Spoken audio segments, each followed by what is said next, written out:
ఎన్నికలు జరిగినా సినీ పరిశ్రమకు చెందిన వ్యక్తులకు ఎన్నో కొన్ని సీట్లు దక్కేవి. కానీ ఈ ఎన్నికల్లో వారిని పెద్దగా పార్టీలో పరిగణలోకి తీసుకోలేదు. వైసీపీ నుంచి రోజా, టీడీపీ నుంచి బాలకృష్ణ, జనసేన నుంచి పవన్ తప్పించి సినీ పరిశ్రమకు చెందిన ఏ ఒక్కరు పోటీ చేయడం లేదు. వీరి ముగ్గురి పోటీ సినీ పరిశ్రమ పోటీగా భావించలేము. గత ఎన్నికల్లో సినీ పరిశ్రమకు చెందిన వ్యక్తులు వైసీపీకి అండగా నిలబడ్డారు. ఆ పార్టీ తరపున ప్రచారం కూడా చేశారు. ఇప్పుడు ఆ హడావిడి కూడా లేదు.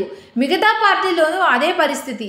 పార్టీలు దూరం పెట్టాయా లేక వీరే దూరం అయ్యారా అనేది ప్రశ్నగానే ఉంది. కొంతమంది సింగర్స్, గేయ రచయితలు సహకరిస్తున్నారు. అయితే అది వారి వృత్తి ప్రకారం పనిచేయడంగానే భావించాలి. తెలంగాణలోనూ ఎవరు యాక్టివ్ లేరు. అయితే సినీ పరిశ్రమ వ్యక్తుల రాజకీయాల గురించి ఇక్కడ పెద్దగా ఎవరు పట్టించుకోవడం లేదు. కానీ ఏపీలో వారు యాక్టివ్గా లేకపోవడం ఆసక్తికరంగా మారింది. పవర్ స్టార్గా ఉన్న పవన్ కళ్యాణ్ నాయకత్వంలోని పార్టీ జనసేనకి మెగా కుటుంబం అంతా జనసేనకు మద్దతుగా ఉంటారు అనుకున్నా ఇప్పటి వరకు ఎవరు బాహాటంగా బయటకు రాలేదు. ఇక జగన్కి సినీ రంగం నుంచి మద్దతు పెరుగుతోంది అనుకున్న దశలో మళ్ళీ గ్యాప్ ఏర్పడింది. పోసాని కృష్ణమురళి, అలీ వంటి వారే వైసీపీలో ఉన్న యాక్టివ్గా లేరు. పోసాని మాత్రం ఎప్పుడైనా ఒకసారి మీడియా ముందు వస్తారు. మంచు మోహన్ బాబు, జీవిత రాజశేఖర్, జయసుధ వంటి వారు దూరం అయ్యారు. సినీ పరిశ్రమ ఏపీ రాజకీయాలను ఇప్పుడు ఏమాత్రం ప్రభావం చేసే స్థాయిలో లేదు. జనసేన టీడీపీ పొత్తు ఖాయమవడంతో సినీ పరిశ్రమ ఒక్కటిగా మారి వైసీపీకి యాంటీగా ప్రచారంలోకి దిగుతుందా అన్న చర్చలు సాగాయి. అయితే కూటమికి కూడా సినీ పరిశ్రమ దూరంగానే ఉంది. వాస్తవానికి తెలుగు సినీ నటులు ప్రజల సమస్యల గురించి స్పందించడం అరుదు. గతంలో ఎన్టీఆర్, ఏఎన్ఆర్ కాలంలో స్పందించిన ఇటీవల కాలంలో స్టార్స్ రాజకీయంగా స్పందించడం లేదు. తమిళనాడులో కోలీవుడ్ నటుల తరహాలో టాలీవుడ్ ఎప్పుడూ ఏ సమస్యలపై ఉద్యమించలేదు.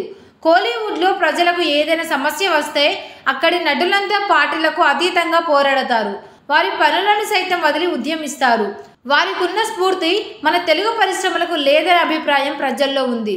దీనికి తోడు టాలీవుడ్ మొత్తం తెలంగాణలోనే ఉండటం వల్ల ఏపీ సమస్యలతో తమకు సంబంధం లేనట్లుగా వ్యవహరిస్తున్నారని ప్రజలు భావిస్తున్నారు. ఎన్నికలు సమీపించగానే వారంతా ఏపీ రాజకీయాల వైపు మొగ్గు చూపినా ప్రజలు ఆదరించే ఛాన్స్ లేదు. ఇక సినీ ప్రముఖులు వాళ్ళని వాళ్ళు ఎక్కువగా ఊహించుకుంటున్నారు. జనాల మధ్య తిరిగిన వారు కాదు.